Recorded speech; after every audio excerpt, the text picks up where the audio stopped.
it was so fun to get to do the whole fight in one kind of stretch. I remember thinking like, oh, it's going to be so fun. And then after that first point, I just remember going back over to you and Billy and Peyton and just being like, I'm so tired.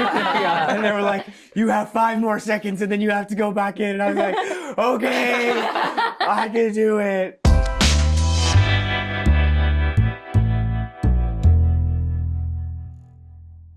You must have people approaching you all the time in the streets telling you that they got into martial arts because of the show. And I was just wondering if anybody has any fun memories of that happening. I feel like that must happen to you, Jacob, all the time as you repopularize the mohawk. Yeah, that does happen a decent bit.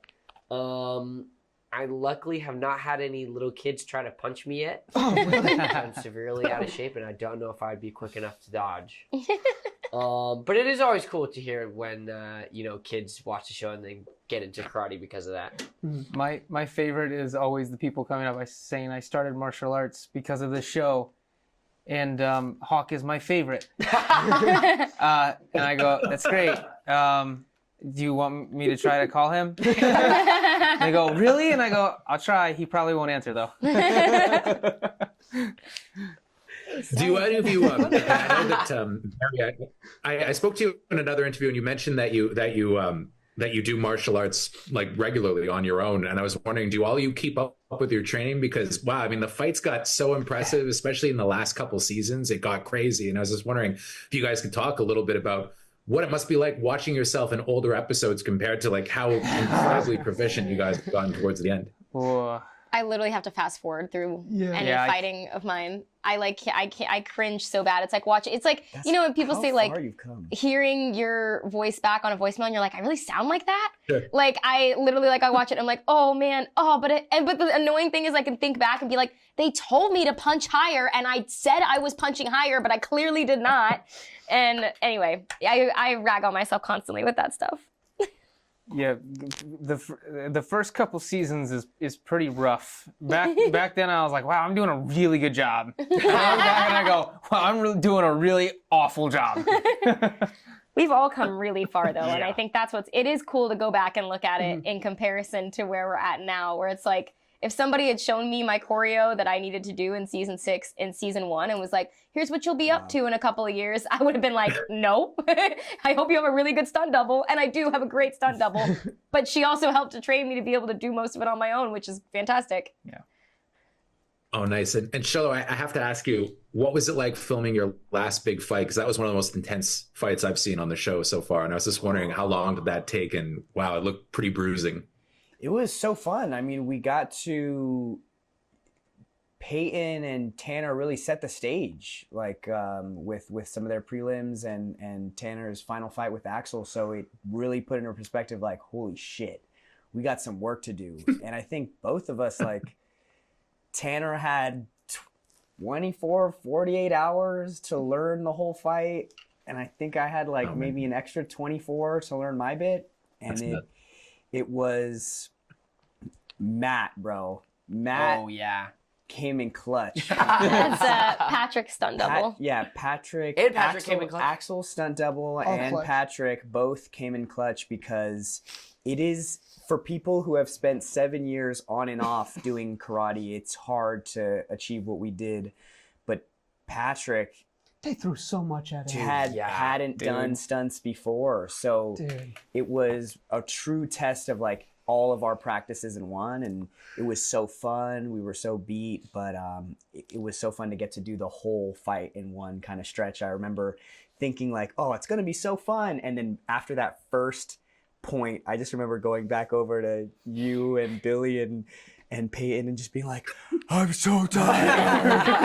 And they were like, you have 5 more seconds and then you have to go back in. And I was like, okay, I can do it. I really loved the way that the show wrapped up. And one of the things that did was I found that this final chunk of the season, you guys really kind of brought the focus back to what I've always found the show was about, the journey of Johnny Lawrence. And I was just wondering if you could talk a little bit about that, because I don't think I've ever seen an arc where a former bad guy became this likable and this human by the time the show was over. Yeah, we approached this final season kind of like the first season. When you look at the first season, we really started with Johnny, and then we, branched off to Daniel, then Miguel, and we slowly built out this ensemble. And we knew we had so many characters by the final season. We needed 15 episodes to kind of pay them all off and give them their moment. And you start to see in the last 5 episodes, everyone has their different moments, so that by the time you're in that last episode, it's kind of back to that first episode feel where it's Johnny's story, and he's gotten what he sort of wished for at the very beginning, which is a second chance. But it's kind of a be careful what you wish for, because it could be a second horror all over again, and it's the help of Daniel that ultimately gets him across the finish line. Well, I also wanted to ask, Josh and Hayden, I'm curious, when you guys are putting together a show like this, like I've said this to you guys before, but the fights in this are so much more extensive than they ever were in the Karate Kid movies. To me, what's been the most challenging one that you've put together? Because always the melees where there's a lot of people seem like those would be really complicated, but then when it's one-on-one, you really focus on the moves in a way that you don't necessarily with the others. I'm curious to which one has been the most complicated for you guys. I mean, I would say definitely the melee in 6'10" was the most complicated, because the truth of the matter is every fight has to matter within even those big melees, that things need to be personal between the characters. So in those middle 5 episodes, and some of the drama dated before those 5 episodes, you're building a complicated web of issues between characters, and you needed to hand off from one fight to the next fight to the next fight to that. And all in ways where each one feels like it's its own separate kind of thing, while pushing story forward for the characters. So we have the best stunt team in the business. Ken Bearfield and Don Lee led an amazing team of stunt performers and our cast, and that was definitely our biggest challenge. And I have to ask, has anybody ever come up to you guys saying that they started karate and they started martial arts training because of the show? I know Mary has talked about the fact that she's gotten really into martial arts since, but have you ever had a lot of fans come up to you and say that this has gotten them into karate? All the time. I mean, that's been just an amazing thing, and it's embarrassing because the 3 of us don't do any karate. You would have thought that. Oh, really? You would have thought that this got us into karate, but no, that didn't even take. But I take my daughter to karate on the weekends, and there's there's a kid in the karate class before my 6-year-old who has a full-on just mohawk. He's and there's there's no way that's by accident. So we see it in our daily lives that the martial arts community is flourishing, I think, because of the love of martial arts that reflects in the show.